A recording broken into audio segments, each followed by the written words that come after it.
Good morning, everyone. My name's Cameron. I'm from Core Health Coaching. Welcome today to another health tip. We've been doing this for the last couple of weeks just to sort of go through a couple of basics and foundational sort of things around health. So I welcome you here. I'm quickly just going to send a note off to a couple of people that I'm on in case they want to join us. So bear with me.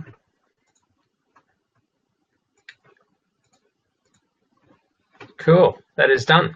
Thank you. So today, what I want to go through is which diet is the healthiest. So last couple of weeks, we've talked a fair bit around about water. Now, obviously, I said that water is the most important macronutrient. And then the next part of our overall health would have to be the food intake that we have. There's a lot of different information around what food is the healthiest, what diet's the best. And to be honest, a lot of it falls short. So today we're going to talk a little bit about the food pyramid, which is recommended from the Australian Nutritional Organisation. So we'll go through that. Welcome to those that have joined us. Firstly, let's start off with food pyramid. There's been a little bit of controversy about the food pyramid. Some people sort of say that that when it was implemented, there wasn't a lot of nutritional guidance given. But at this point in time, I just really wanted to talk about what the actual facts are in regards to the nutritional guidelines that are given by the Australian government, and then talk and answer any questions you may have around that. But I suppose one of the biggest things I find a bit of a shock was that probably about 15 months ago, the health pyramid changed.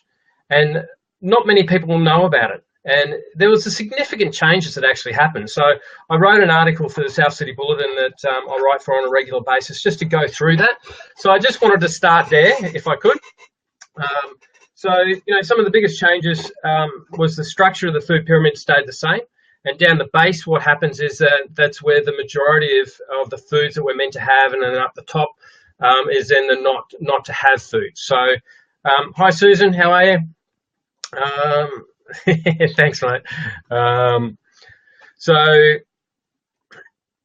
With the structure is the base, which is the most important part, has changed significantly. It was grains and legumes, and now it's actually fruits and vegetables. Now, that may shock a lot of people, but there's been a lot of research over the last 40, 50 years that shows that vegetables have so much nutrition and they should be the staple. So one of the things that I've written about there is the biggest change is vegetables. Now, with vegetables, they've replaced the cereals and grains, and they represent 70% of what we should be eating. Now, if I said to someone that your plate needs to be 70% vegetables, I'll tell you what, a lot of people would go into shock because they're nowhere close to that. So what I would really sort of suggest there is just think about having more fruit and veggies, veggies being predominantly the biggest one. Fruit is, nutritionally wise, fantastic, but for those trying to lose weight, the sugar content, the fructose might not be helpful in regards to your goals. So the next one that happened through there is around eating healthy fats. Now, a lot of people then sort of would say, fats are bad, and there is this, we hear part of the story but not the detail. So when we're talking fats, we're talking about really good quality fats. Omega-3s are obviously probably one of the best well-known ones. So omega-3s are in sea-based foods. Chia seeds, the highest plant form of omega-3s. But we know that that's really good in regards to the brain development, brain health. It's good for people with dementia, diabetes. Really, really positive sort of fats to actually have. So when we're talking about, some really good things, that actually sits up the top, but there's been a significant change in regards to the placement and acknowledgement in regards to the healthy fats. No surprises. What happens now is that the sugar and salt is actually now being taken out of the food pyramid. It's now on the side, which I think is kind of funny. It was always good to have in moderation, but now obviously it's with recent research showing that a lot of that sort of stuff is in moderation that we thought it was. So and given the food pyramid hasn't been changed for the last 15 years, you can imagine some updates in regards to food technology is in there as well. So that's actually being now restricted rather than on moderation. They've included herbs and spices, which is the first time, really great around medicinal sort of purposes. So that's been excellent. Drinking water, we've talked a lot about water, so that's fairly important. And they've actually got move more, which obviously as a personal trainer, that's really important from my point of view, and that's being acknowledged in the food pyramid, which kind of in itself, food pyramid, move more, has an understanding that it's really critical in regards to our overall health. Now, there's probably not a lot of surprises to people around that. It's just more around the implementation. I think the biggest thing that's been a shock for my clients is just how much vegetable matter they should have. And there's ways of actually introducing more vegetables. Juicing is one of them, obviously really popular, but it's a really good way of getting 2 to 3 serves of vegetables. Now, a lot of people, I think, struggle to have 2 or 3 serves of vegetables a day, and they definitely don't have it over the whole day. Generally, we kind of have some veggies with our dinner and then some salads during the lunch. But to have it for breakfast, a lot of people, that's very difficult for them. So that's why juicing is actually pretty good to have as a morning tea or afternoon tea. Really bump up the serves. The serving should be 6 to 7, which is almost double for what most people have. So that's actually a really positive. That the acknowledgement of vegetables is really important. Obviously, the fibre, cleaning out the colon, the nutritional value through there is just brilliant. It really supports our probiotic growth as well. So, if the one thing that you take from today is definitely having more fibre in your diet, more veggies in your diet, look, that's been a real success because majority of people don't have enough, even though we know it's healthy. It's just one of those things that we don't tend to make time for or prioritise or even know how much of our plate. So if you're saying that, if the Australian government's sort of saying that, 70% of our food should be plant-based, that's, at least half your plate should be vegetable-based. So consider that when you're sort of dishing up. So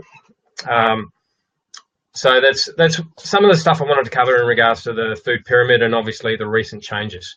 Now, I don't want to short-circuit the learnings that you get from some of the changes through there and how that's been directed towards the general public.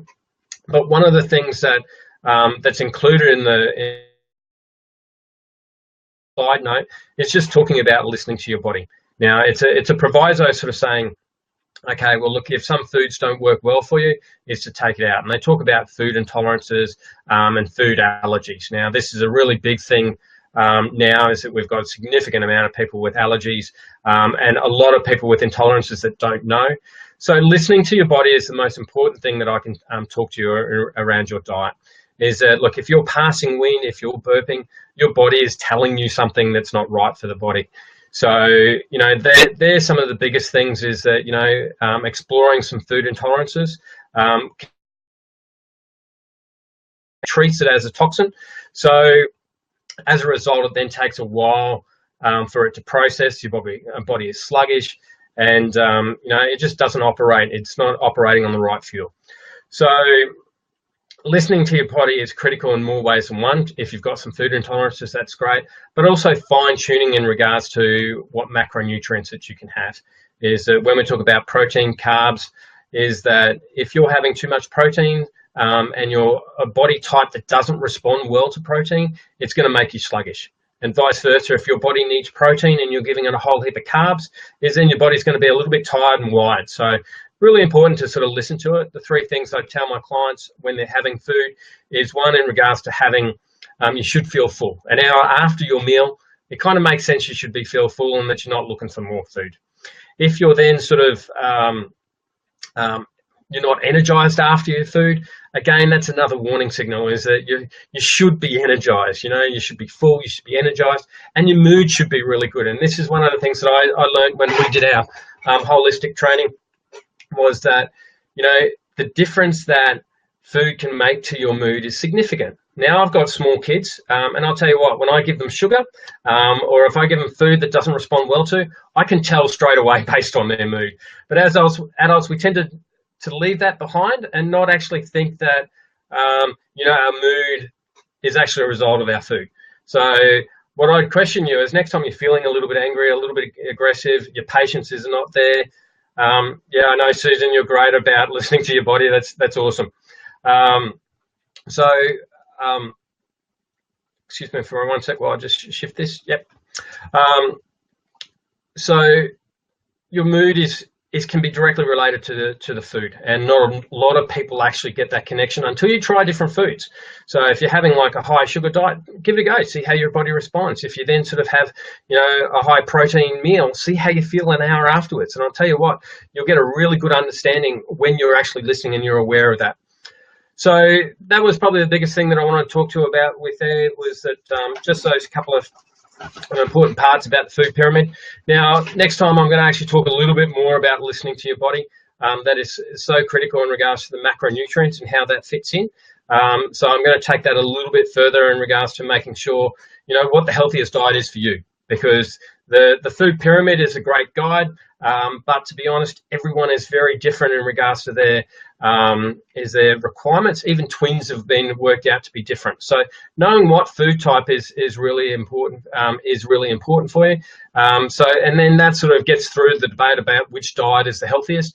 It's actually turning it around. Is the food pyramid isn't perfect for everyone. Full stop. You know, our bodies are very different. So as a result of that, is that we need to then sort of listen to it and then try and work out what the right macronutrients are. So I'll talk through that next time. If you've got any questions, more than happy to answer them. I will post a link in regards to the original article I wrote a while ago around the the diets and the food pyramid changes. Really worthwhile just having a good understanding of those. But the big takeaway that I wanted you to really think about, one was in regards to the increased vegetable sort of intake, and two, about listening to your body. That's really important. So if there's no questions, thank you for listening to me. I hope you've got some benefit. And finishing off, like, we do have a free Facebook group if you wanted to go to that for more health tips. We do something on a weekly basis through there. Again, I'll post a link, but it's called Daily Health and Fitness Tips, and I'll put those on the links after this video. So have a great day. Really look forward to a healthy week for you, and really happy for any sort of feedback. So see you later. Bye.